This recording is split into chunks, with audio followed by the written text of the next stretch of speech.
We're live. Hello, everyone. Welcome to the workshop 3, aka Office Hours for the Open Campus Hackathon. We've kicked off the hackathon, and if you've been attending the sessions, if you were there in the opening session, you might see some familiar faces. But what we have for you today is definitely going to be something new with every coming workshop. Just to give you like a quick background or a brief, which definitely Jake will also talk about in detail.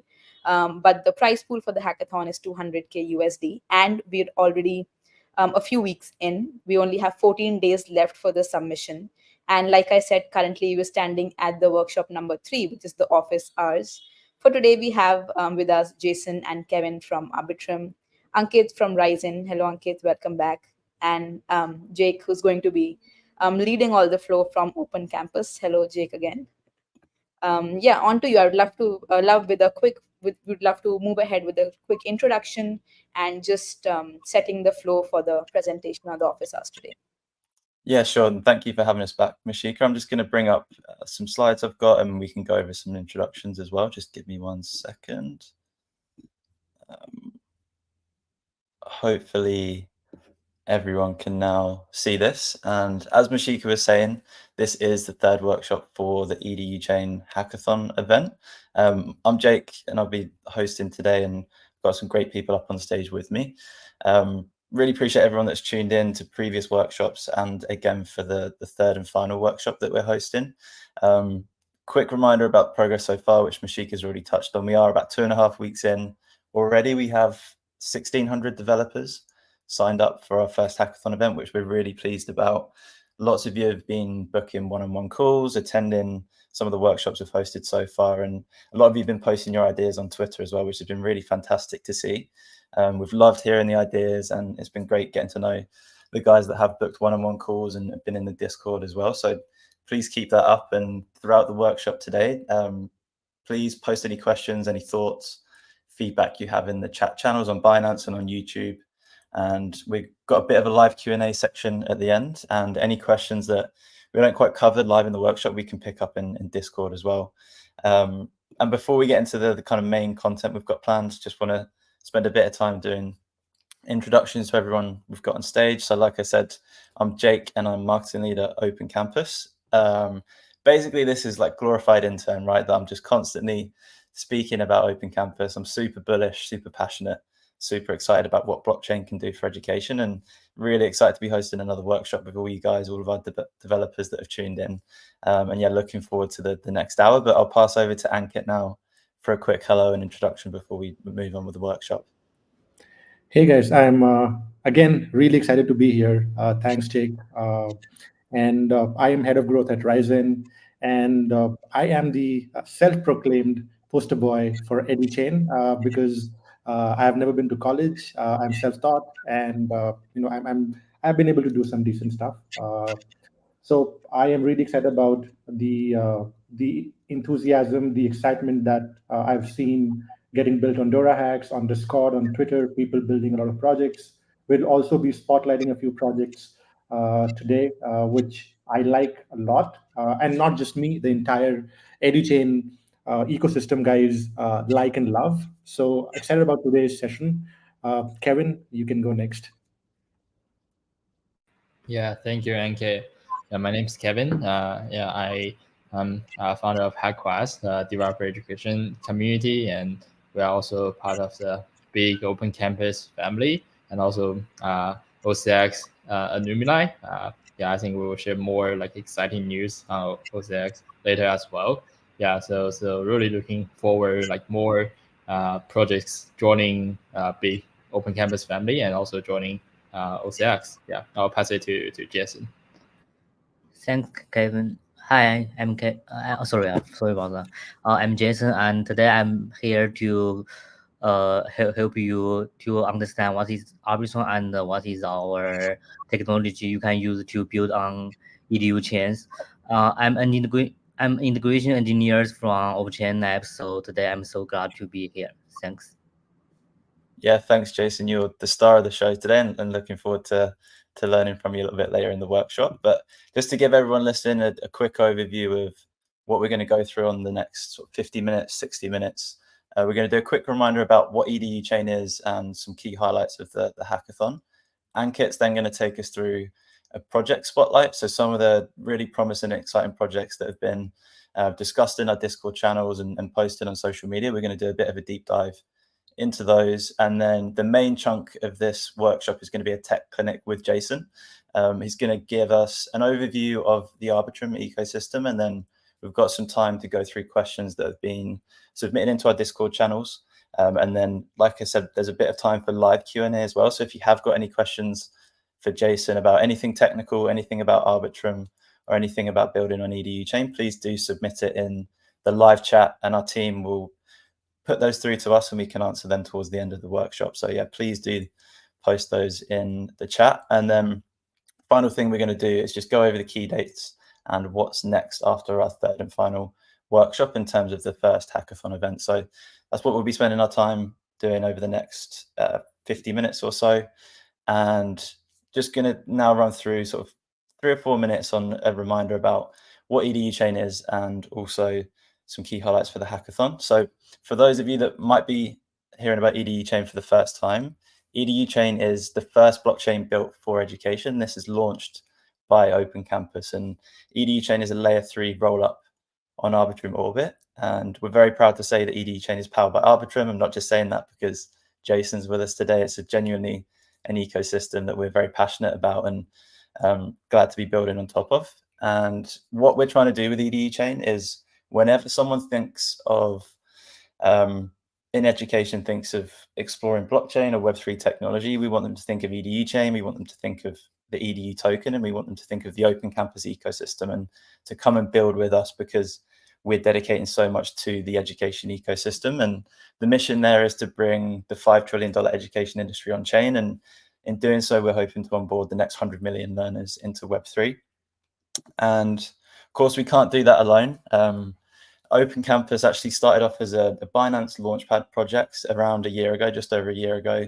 And that was a partnership between Animoca Brands and TinyTap to launch things. But since then, of it just being Animoca Brands and TinyTap, we've grown to a network of 80 partners, which these are leading Web3 companies, amazing edtech startups, and some school institutions as well, like GEMS, which is a network of schools in the Middle East, and even Cambridge Uni is one of the universities we're partnered up with. And combined, that group of 80 partners has 20 million addressable learners. So it's a really big network of learners across the education space. And what we're trying to do by the end of the year is grow our learner base from 500K Open Campus ID holders to 3 million, and all from onboarding from this pool of 20 million learners from these great partners that you can see on screen here. And one final thing I want to touch on here is just a reminder about the hackathon. The fact you're tuning into this workshop probably means you know a little bit about the hackathon already, but just wanted to go over some key highlights. First thing I want to talk about is the series is made up of 3 events. We're currently in semester 1, but there will be a semester 2 and semester 3. Semester 2 will start pretty soon after the first semester closes. And across all of these events, there's a $1 million prize pool. And we've actually got a $20 million developer ecosystem fund signed off by the Open Campus DAO. And that's to invest into developers and the ecosystem at whole to make sure that we're attracting top talent and users into our chain as well. For semester 1, there is a 200K prize pool and 40 winners across 6 different tracks. Some special things we're doing for the winners is there'll be a chance to get spotlighted in Forbes, in an article on Forbes. And we can talk more about this later, but winners will also be invited to a 12-week incubator program for support after the hackathon finishes. So we can go into a little bit more detail towards the end of the workshop on that. And one final thing from me before I pass over to Ankit on the project spotlight is just a quick look at the tracks for semester 1. So we've got 6 tracks in total. The 2 priority tracks are infrastructure and DeFi, and this is where the majority of the prize pool is. There's 120K across those 2 tracks, and then we've got 4 additional tracks: education finance, earning applications, learning applications, and miscellaneous. This is for any ideas that you might have that we're not even thinking of. We still want those to come in as well, because you guys can truly innovate beyond what we're thinking in our heads, I'm sure. So they're the 6 key tracks that we want developers to build for this first semester. And yeah, that's enough from me for now. And Ankit, I'll pass over to you for the project spotlight.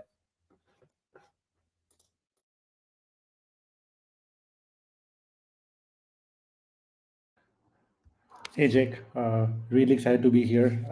And yeah, so before the project spotlight, I also want to talk a bit about the infrastructure track, which I'm really excited about, and not just because this has infrastructure and DeFi are the key focuses of this hackathon, and also not just because we're giving away we have a lot of prize pool for these two tracks, but because these two tracks or these two are the key pillars of any ecosystem that you look at. So if you have got really good infrastructure built, it enables the community to grow like crazy. So the ethos of the track is we need to help the community members access the ecosystem in a user-friendly way. The second thing is that learners should get support from the ecosystem in a frictionless way, and the biggest of them, helping devs build really, really cool projects by accessing data and features that they cannot access anywhere else, especially for educational use cases. So that's why I'm really bullish about infrastructure track. And we have some boilerplate examples that anyone can use and build. So marketplace is a very big example. Marketplaces are not easy, but they are one of the core things any chain needs to grow their ecosystem. Apart from that, if you are more technical, if you don't want to get into building a project which you need to market a lot like a marketplace, you can go for building a query and indexing tool. So uh, every chain every chain has projects which are like super fast with indexing data, and super fast for developers to query stuff from on-chain data and build into their experiences of DApps. So I would be really happy for someone to build a really fast indexing and querying tool. And the third one is a real plain, boring block explorers. We already have a block explorer, but I think uh, that we can make it really cool in terms of the data that a new age block explorer can show to edu token holders or people who are transacting on edu chain, and even the users. And last but not the least is a reward mechanism. So any community that you look at, they also grow because of the incentives that you get, because of the rewards that you get, because of the benefits that you get. And those benefits and rewards can be monetary and non-monetary as well. So if someone is able to build a really cool reward mechanism across the edu chain ecosystem, I think that project alone can help grow the ecosystem in a really, really long way. So these are the four boilerplate examples that you can build. But now I would love to show you a few more project spotlights that people have been building. And before that, I would like to reiterate, as I have been saying in all the sessions, that please don't limit yourself to what we are feeding. Just go crazy with the ideas that you can build on EduChain, especially because this is education focused. It's not like any other chain where you can build anything. This is education focused, and we would love to hear from the community about some crazy ideas that they want to build on EDU chain. So one of the projects that I'm super excited about is Stream NFT. So I don't know how many of you would relate to this, but especially in India, and I think even in the broader Asian ecosystem, when you graduate from a class and go to the next, go to college or go to the next class, what you end up doing is you give your books and material out to your let's say younger sibling or a neighbor who's going to be in your penultimate class, right? So this project is building Stream NFT is building something similar where you can actually mint NFTs, trade and rent them. So basically, if you bought a course, if you bought a book on EDU chain, you can actually rent it out when you don't need it. You can give it to someone else if you don't need it. So this is going to be one of the I want to see them become one of the cores of kind of trading content and educational stuff on EDU chain. After this, we have Pope EDU. So this is again one of the examples that I showed in the beginning.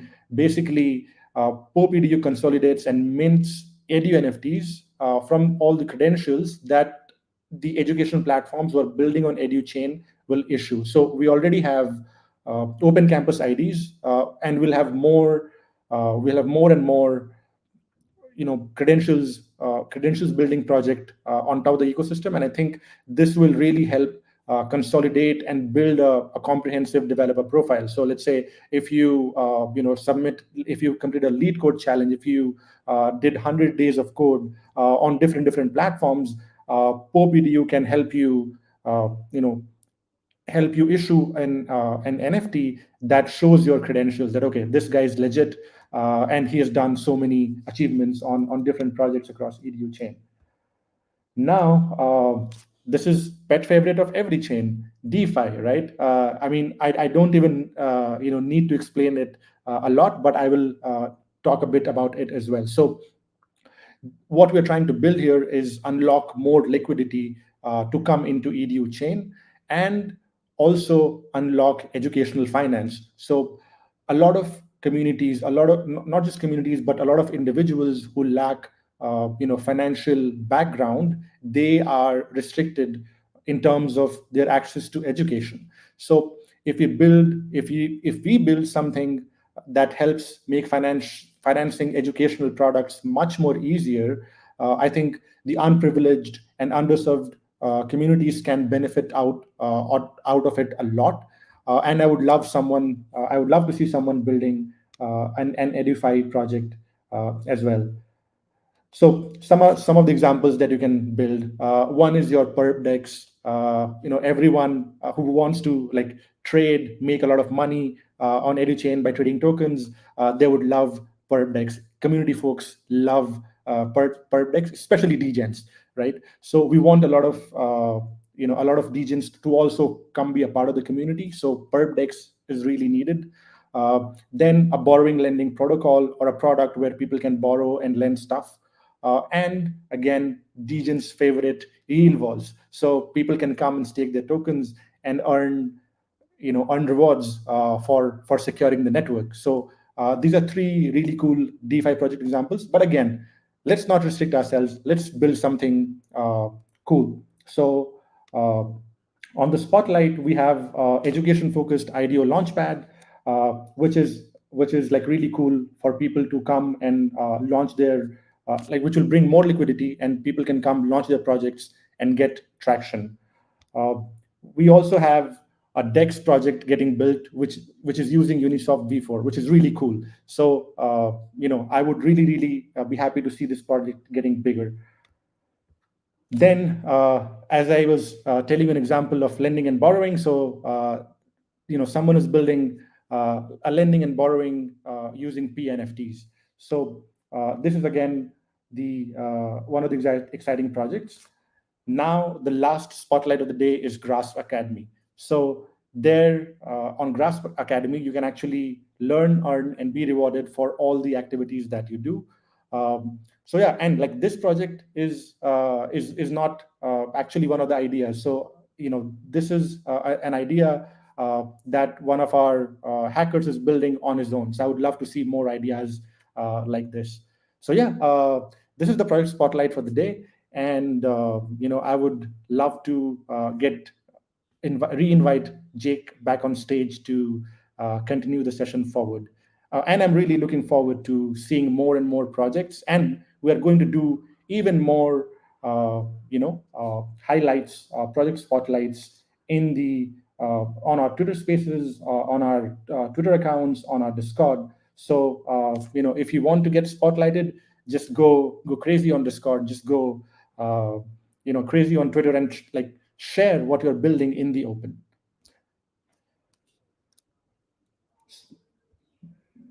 Yeah, thank you, Ankit. It's so exciting to see some of the projects that are being built. I dreamed of getting to this stage, and we're already seeing such good stuff. I'm sure they're just going to keep flying in over the next couple of weeks as we get closer to the end of the hackathon. But yeah, thank you for running us through it. And I'm just going to take over sharing the screen again.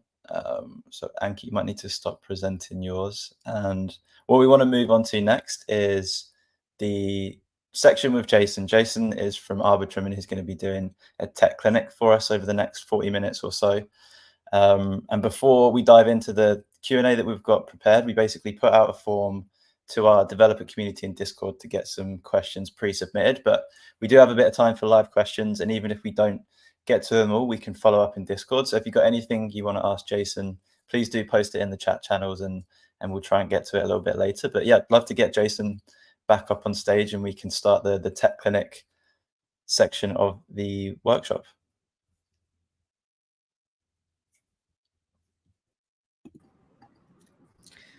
Hey, thanks, Jake. Hey, Jason. Yeah, I'd love to just like dive in, if it's okay, with quick introduction to your role at Arbitrum, maybe your history with Arbitrum as well. And then I know you've got some slides prepped for a bit of an overview on the ecosystem too. Okay, nice. Hi everyone, I'm Jason, and I am the integration engineer of Chain Apps.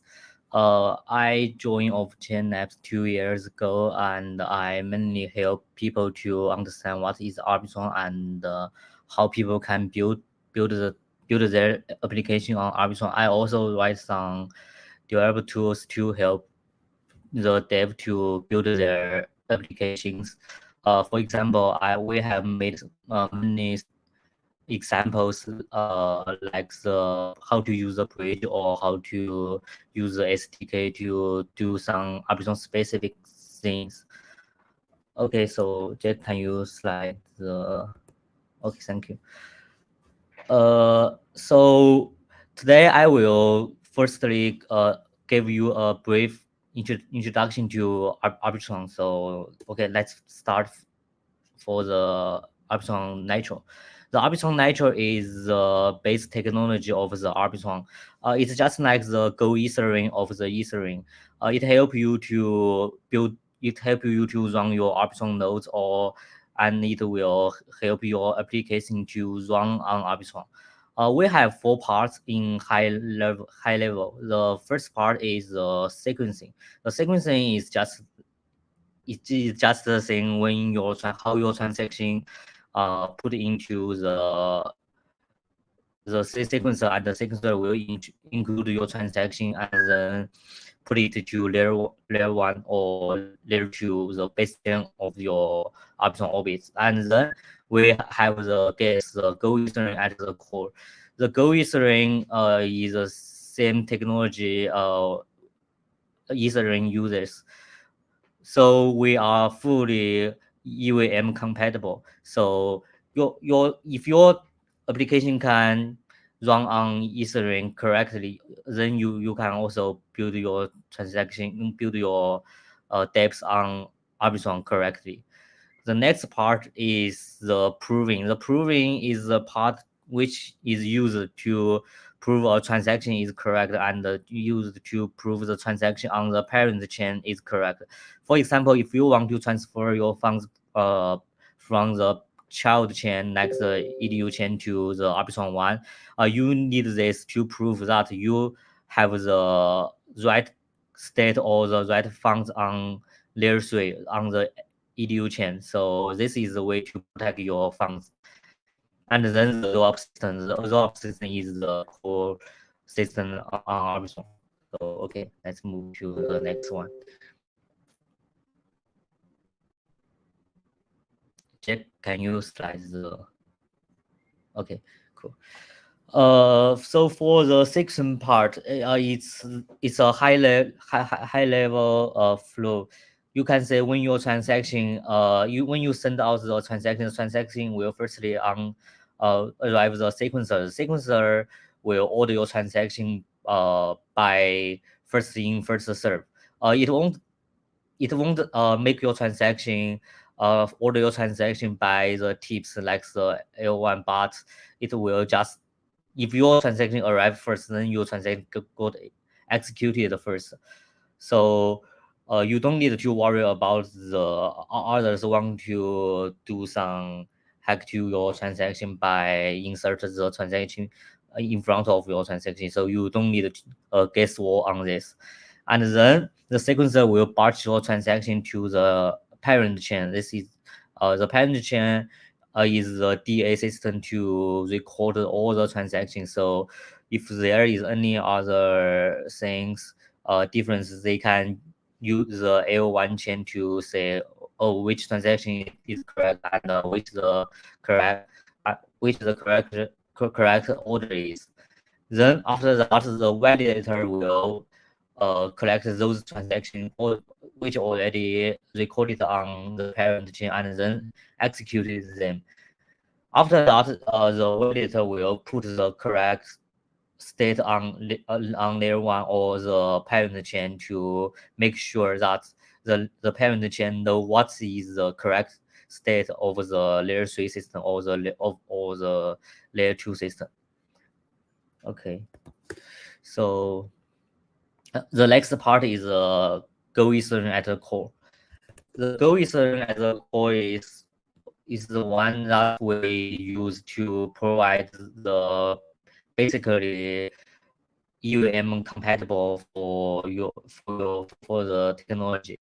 For example, we have the state transition functions. The state transition function, we have the arose and the Go Ethereum. The arose is something that is specific to Arbitrum, like we have some pre-compare or some others. And the other part on the top is load functionalities. It's just some interface which can serve users RPC request. Okay, so the next part is proving. The proving is kind simple. This is because we have we have two type of loads. One is the full load. The full load will just compare it to the Go language because our Nitro is right by the Go lang, so it will just simply to compare to the native. And for other part, especially the validation part, we will compare it to the Watson. Why we do this is we need to make sure that the proving is faster than the execution, because if your proving is slow than the execution, then your system will be super dangerous because someone may try to make their transaction to execute faster and then makes the validation cannot catch up to the execution. So there might be some potential hacks to let others to hack in. So yeah, this is the reason why we want to make it to the Watson. And then the last part is the roll-up system. For the roll-up system, here we assume that there are two loads, which who is Alice and the Bob. If we are in the right situation, then they will don't have any challenges there. They just if Alice produces the R block, if Alice produces a session, then the Bob thinks is right, then the Bob just follow. But if Bob thinks the Alice make a wrong session, then they will split the proof to two parts. Like the Bob will provide another end state here and to challenge what the Alice state. For example, from here, they have n blocks to be executed. Then the Bob produce one and another state here and to say, hey, I think this is different, so let's do a challenge there. Then the Alice said thinks she is right. She will provide another part of the state. The state is the mid state of all the n blocks. So they will need to compare the mid state. If they think their mid state is the same, so they will compare the second half of the blocks. blocks, and then they continue to do that and if okay, so here if Bob thinks their middle stake is different, so they will challenge it to the first half of the blocks. Then after that, they will continue to challenge, and every time they will make the block to the half, and until they finally find the difference on the single block. When they find the single block, they will continue to split the block, and then they will finally come into the instruction part. When they come to this part, they will continue to also challenge the instruction, and then do what they do to the as the block part until they finally find the one instruction they don't disagree. When they reach this stage, they will use the contract on the layer 1 or the layer 2. If your chain is the layer 3 chain, then they will use the layer 2 chain to execute the only one instruction. If they are on the Arbitrum 1, they will finally use the Ethereum to do the one instruction. If the Ethereum or the Arbitrum 1 is honest, so the result of the instruction must be only one. So if Alice win, then Bob will be slashed, and if the Bob wins, the Alice will be slashed, and then they will finally reach get the only one state. The L1 chain thinks this is correct. So what we say here is we don't use other tool to help execute the instruction, but we just use the parent chain contracts to higher the security of the system. So this is how our roll-up system works, and how it will protect your state on EDU chain. So okay, so this is the brief introduction to Arbitrum system. Yeah, thank you for taking us through that, Jason. I said I was an intern at the start, and I definitely feel like it now after I've listened to you speak. There's some great information there, and what we can do afterwards is share the slides in our Discord channel, and Jason has been kind enough to provide his Telegram, and we can share that a little bit later on. So if you do have any follow-up questions on what Jason was talking about just there, we can make sure you can follow up and ask them, and we will definitely share the slides as well. But yeah, Jason, thank you again for taking us through that. I'm sure people learn a ton there. What I want to get to next is we've still got about half an hour left, which is great. Wanted to get to the Q&A section of the tech clinic. So we posted a form in our Discord and have been collecting questions throughout the week that people wanted to ask Jason and get his expert opinion on a few different things. So we've got, I think, around 7 questions to get through, and hopefully we'll get a little bit of time for live Q&A at the end. So yeah, please fill up the chat with questions you might have for Jason, and we'll do our best to pull them into our private chat we've got here and ask them live on air. But yeah, let's just get straight into the questions, if that's okay, Jason. Okay, the first question that we've got here is, if a hackathon project requires asset transfers between Arbitrum or EDU chain and Ethereum, could you recommend the safest and most reliable transfer process? And if you can give us any practical examples to help us understand that, that would be great as well, Jason. Well, this is a good question. We have built a system which can bridge your asset or the message from the child chain from the parent chain to the child chain. The system is based on the retrieve ticket. The retrieve ticket is used for when you send a transaction from, let's say, the Arbitrum 1. When you say send a transaction from the Arbitrum 1 to the EDU chain, you firstly need to call the inbox, and then the inbox will receive your your request, and it will create and retrieve ticket on EDU chain. It firstly will auto execute it. If it success, then your transaction got executed on the EDU chain. But if it failed, the failed reason might be something wrong with your contract, or the gas you provide is not enough. So in case we need to avoid the situation that you provide a no gas price, so we will put your transaction to the retriable buff, and then you can re-execute it anytime in the next 7 days to avoid the high gas to affect your transaction that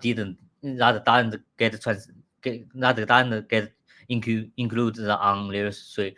Okay, so if you want to learn more about how our retrieve system works, you can go to the EDU chains Discord, and I post the links there. So you can just find the links there, and it has a lot of tutorial to show you how to send the transaction from the child chain, from the parent chain to a child chain. You can send the ethers, or send the token, or send some simple message from the parent chain. So another part is if you want to send the transaction from the child chain, let's say from the EDU chain to the Arbitrum one, we will also have a system to protect your transaction. The system is just as what I introduced before, is the roll-up system. The roll-up system will protect that, will to prove that you already have the correct state on layer 3, and to prove that your message on layer 3 is correct. Then after 7 days, if no other challenges this message, then your transaction can be executed on the Arbitrum one. So we have a full system to protect your transaction, your cross layer transaction there, and for the out-of-box transaction, for the EDU transaction back to the Arbitrum one, we also have tutorial, and also included on the links I provided on the Open Campus, the Discord. You can also find it there. Okay, this is this is our answer to this question. Thanks. Amazing. Yeah. Thank you, Jason. And what we're going to do is start up a forum thread in our Discord for everything Jason's talking about, just to include all the relevant links and the slides and some of the stuff Jason's been talking about. And you can follow up with our developer mentor team that can help you with anything kind of hands-on that you might need. For example, in this case, if you're transferring any assets between EDU chain and Ethereum. Kevin, before, I know we've got you up on stage as well. Before we move on to the next question, have you got anything to add on here before we move on? No, I think Jason have answered it perfectly. Yeah, if you have any question, just post it on Discord. I will also help to answer with Jason. Yeah. All right, perfect. Let's get to question number 2 then, because we've got a few different ones to get through. This second question that was submitted by the community was, when developing on Arbitrum or EDU chain, how can gas fees be optimized to reduce user transaction costs? And are there any related tools and specific strategies you can recommend for us, Jason? Well, because Arbitrum is EUM compatible, so the method you use for the Ethereum to reduce your gas cost is also doable on the EDU chains. But another thing you need to notice is that although the computation part is the same, but the DA part is not the same, because the Ethereum won't charge your DA fees, but because the EDU chain is a layer 3 chain, so it will charge your DA cost. So you need to the gas on layer 1 is cheap. So if the gas on layer 1 is cheap, then your transaction will also be cheaper. So that is the only key point you need to load node. Yeah, that is a simple answer. Okay, perfect. Yeah, another awesome answer, Jason. Thank you for that. I'm gonna keep flying through them so we can get through all the questions and maybe have some time for some live Q&A as well. So question number 3 is, are there any recommended tools for migrating existing Ethereum smart contracts to Arbitrum and EDU chain? Well, for this question, because Arbitrum is UAM compatible, so you can just deploy your contract from the Ethereum to the EDU chain. You don't need to worry about anything that if the OP code we don't support or not. No, we support all OP code there, and we might have some difference on the block 10 and the block number returns. So you need to also, if your contract contains those OB code, you might need to read about our docs. The docs link about the blockchain, the block timestamp and the block number. I also posted on the Discord. You can also find it there. So yes, this is the only difference between the Ethereum smart contract and the EDU chain smart contract. For other part, we also support more pre-compare that help you to build your depths. So if you want to make your smart contract more powerful, you can also take a look at what pre-compare contract we provide. The links I also posted. Thanks.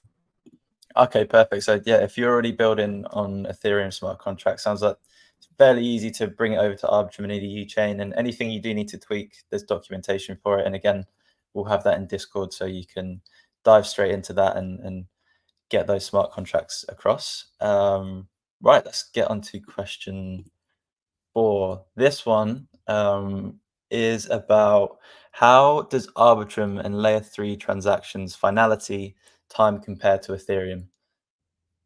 Okay, before this question, we will first talk about the confirmation time. The confirmation time on the EDU chain or the Arbitrum is super faster than the Ethereum. The Ethereum needs 12 seconds to produce a block, but on Arbitrum, you just the block just needed to be produced less than 1 minute, so less than 1 second. So you don't. So you after you send your transaction to the sequencer or the full load, you will get the confirmation super faster than the Ethereum. But for the finality, because we need to put the transaction to the parent chain to make sure that if there is any other challenge happens, we can have the DA to get the correct the transaction. So you need to wait some time to let your transaction to be posted to the parent chain. And on Arbitrum one, the time is usually less than 6 minutes. We post the transaction every minute, but it depends. So after the transaction posted to the parent chain and the parent chain gets the finality, then your transaction get finality. You don't need to wait for 7 days to wait for the validators to get finality, because after your transaction get confirmed on layer 1, because the UAM is single threading system. So if we know what is the input and we know the sequence of the input, then the outcome is determined. So you don't need to. So as your transaction get included on parent chain and the sequencer converted, your transaction also get converted. So the time is about less than 20 minutes. Yeah, I think if you consider the layer one confirmation, then you need to it's 32 minutes. So your transaction will be finality. Yeah. Thank you, Jake. No, that's okay, Jason. Just one thing to clarify there for myself, actually. So the transaction finality from Arbitrum is around 32 minutes, or is that from layer 3s like it depends. It depends on how. It depends when the sequencer put your transaction to layer 1. So on Arbitrum, we put the transaction to layer 1 every minute. So you just need to add 1 minute to another 32 minutes. The 32 minutes is for the Ethereum block to be finalized. So the 1 minute is for your transaction to be included on the layer 1. Okay, got it. Yeah. Got it. Yeah, thank you for that clarification, Jason.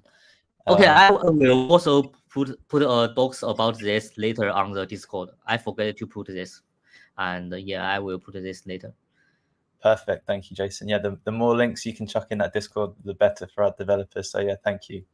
Right, let's get to question number 5. We've got 3 more pre-submitted questions to go through, and then a bit of time for live Q&A. So please do submit in the chat if you want to ask Jason a question live. But question number 5 is, what is the difference between delayed inbox and inbox, and which inbox should we use if we want to send cross layer messages?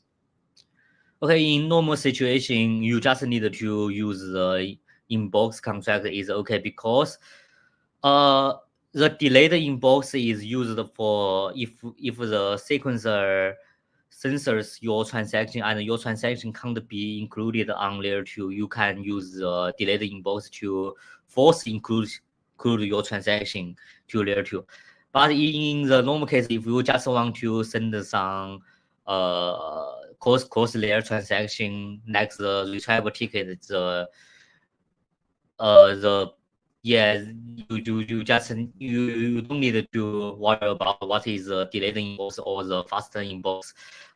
Your transaction will both be included in it. So the difference between the delayed inbox and the inbox is when the sequencer go to your transaction, the sequencer will put your transaction to the fast inbox, and this is the happy case. If in the bad case, for example, like the sequencer censor your transaction and the sequencer reject to get your transaction to be included, then you can use the delayed inbox to force include your transaction on layer 1, and then later, let's say 24 hours later, and so you can manually include your transaction to the layer 2 directly. So you don't need to worry about the sequencer down or the sequencer can't or the sequencer reject your transaction. So yeah, you can always send your transaction to the layer 2 system. And for the second question, I already answered. If for the simple cross layer method, you just need you can just use the inbox contract to send the retrieval ticket is okay. Yeah. Perfect. Thanks. Yeah, I hope that's cleared up that question for whoever submitted it into the Discord. Thank you again, Jason. What we've got for number 6 is, what are some key points I should know if I am an EVM developer but first time to use Arbitrum chains to build applications? So for those first time devs that are using the Arbitrum tech stack for the first time, what should they be aware of? Okay, so you need to take a look at what is the difference between the solidity on L1 and the layer 2, which I already talked about, is the blockchain timestamp and the block dot number returns. Another thing you can take a look is we provide many tools to let you build on Arbitrum, like the Arbitrum SDK and the Arbitrum pre-compare. You can use the Arbitrum SDK on any Arbitrum chains like the EDU chain or other Orbit chain. So if you have any trouble to use some Arbitrum specific functionality, you can, I believe you can find the answer on our SDK, because the SDK already provide anything you need to build the Arbitrum specific things, like what I said, the retrieve ticket system and other system. Okay. So that is the key point you need to take a look. Okay, that's great. And I know those SDKs are already linked, and I'm sure you've posted them again, Jason. So yeah, if you are first time builder on Arbitrum, make sure you dive into those SDK documentations and use those to your advantage. And this was the final pre-submitted question. So the team have actually posted a few questions that have been coming through while I've been speaking to Jason. And if you've got any more, please post them now and we'll try and bring them up. We've kind of got another 2-3 minutes for questions, and then we're going to move to the final bit of the workshop where we just wrap up on key dates and what's next for the hackathon event. But one of the questions that have come through that Jason, I'm going to chuck your way is, are there any upcoming features or updates within the Arbitrum ecosystem that developers should be aware of? So anything in your world and that's going on in the Arbitrum ecosystem in terms of updates that you can share with us? So Lord, could you please repeat the question? Yeah, of course. The question that came through was a question around any updates or features coming to Arbitrum in the near future that developers should be aware of. Okay, so we will soon launch the stylus. The stylus can make you to use the Rust or the C++ language to deploy the contracts. The amazing thing here is that the stylus contract and the UAM contract can share the same state, which means you can call the stylus contracts from the UAM contract directly, and also you can use the stylus contract to call the UAM contract directly. You don't need to worry about the Watson contract will be different to UAM contract, and they are two separate VM. No, they share the same state, and you don't don't like other chains. They are on the same environment, so you can share the same ecosystem with the Solidity ecosystem. And another technology we will launch on mainnet is Bolt. The Bolt is the technology that allows permissionless validators. So anyone can run their validator.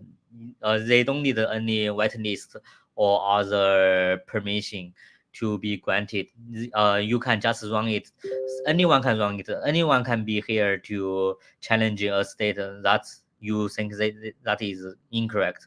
So this will make the not only the Arbitrum but also all the Orbit chain like the EDU chain more safety.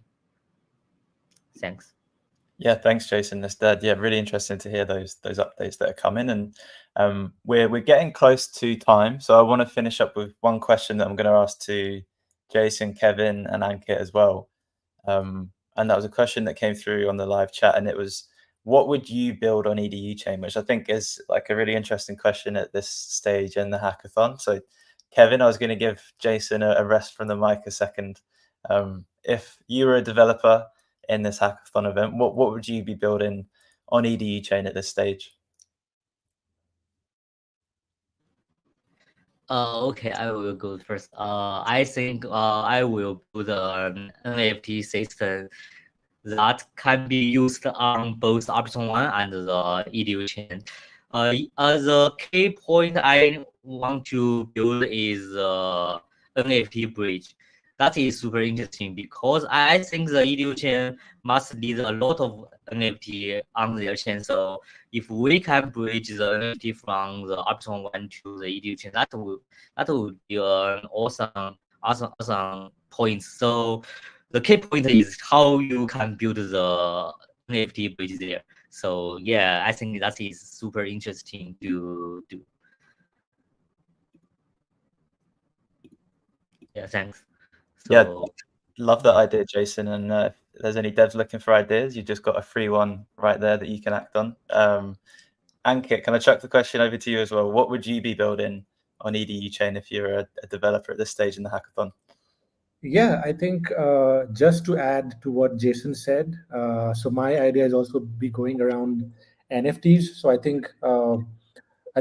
would definitely build an indexer to kind of get all the get all the data and make querying faster, so that NFTs, let's say lending, renting, borrowing, all of that can be made much more easier. Because like Jason said, I also definitely think that our ecosystem is going to have a lot of NFTs, and making that experience easier would be one of the ideas that I would go for.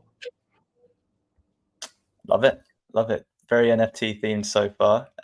Kevin, can I come to you for the same question? What would you be building on EDU chain if you're a developer in this hackathon? Yeah. So there's a application in Web2 that I like to use a lot. It's called Habitica. So basically, it's a web app that you can gamify your life goals using that. So basically, you can break down your life goals and make it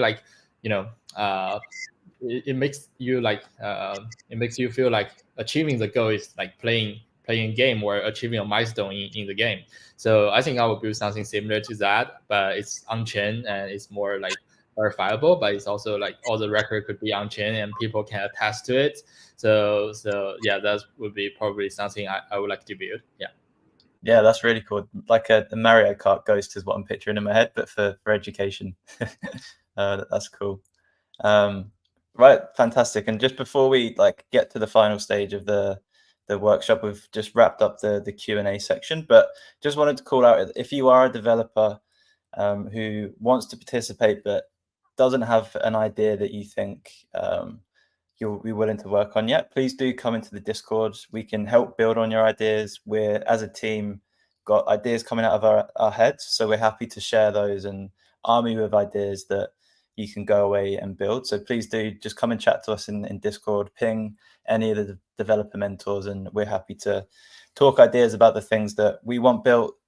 We can build on your ideas if they're just initial stages to develop them a little bit further as well. So yeah, more than happy to collaborate on idea building too. So yeah, please come and chat to us in Discord. Right, I'm going to move on to the last few slides I've got prepared, just so we can wrap up this workshop. And what I wanted to touch on quickly was the key dates coming up for the rest of the hackathon semester 1. So we're around 2 weeks away from the submission deadline, which is August 14th. So yeah, 2 weeks to get those biddles in on DoraHacks. And a week after that, we'll be inviting some of the top projects to a demo day. And this demo day will have all of the event sponsors. We're going to invite some investors on there as well, so you can pitch to the Open Campus and EDU chain team and our network of partners on that demo day too.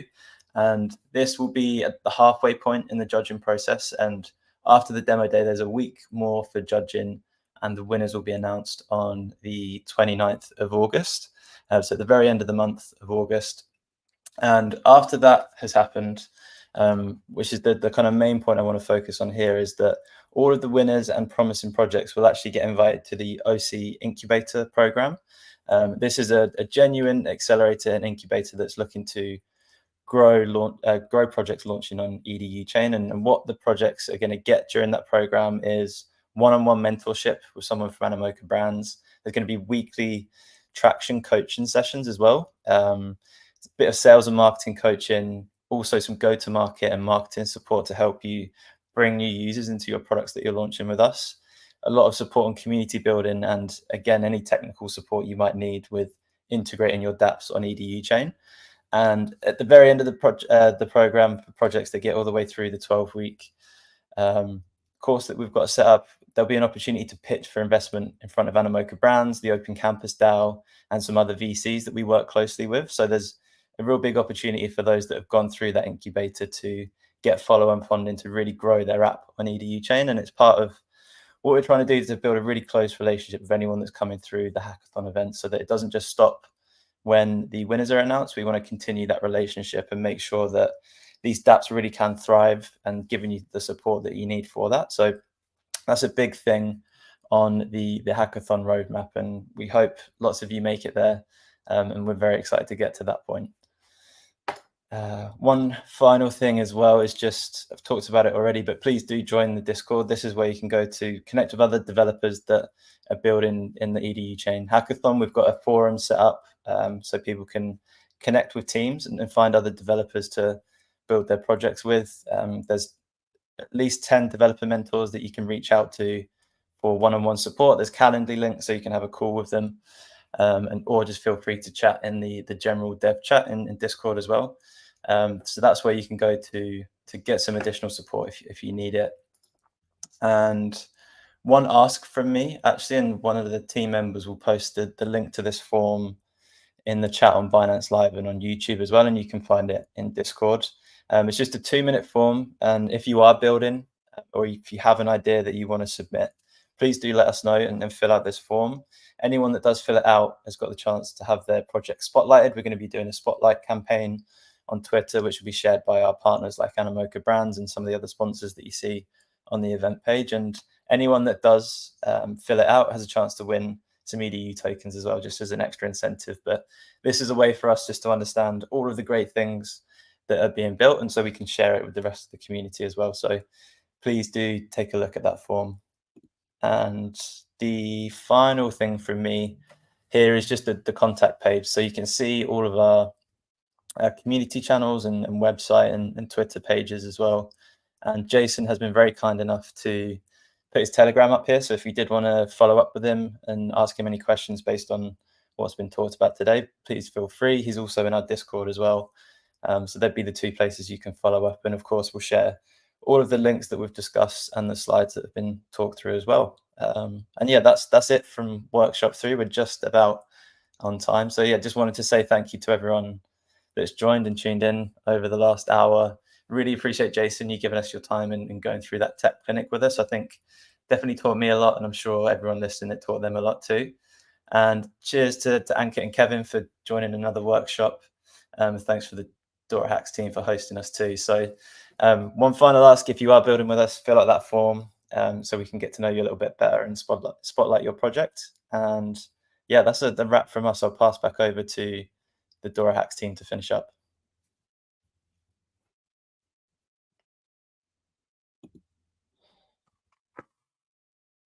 Superb. Thanks a lot, Jake. I love the energy that the team always brings in. Super excited to see how the hackathon turns out. And yeah, like we mentioned, only 14 days left. And Discord should be your place if you want to share any ideas, get in touch with the team members. I see a few folks asking Ankit for his Calendly and how to get in touch. But yeah, feel free to go over there, share your ideas, possibly find also good teammates that you can potentially build with, continue building on, brainstorm on with. But yeah, for this one, thank you everyone for tuning in. Thanks a lot, Kevin, Jason, Ankit, Jake, everyone who tuned in, and also the team at the back end who was supporting us. And yeah, good luck, everyone. Do well. Bye-bye. Bye, guys. Bye.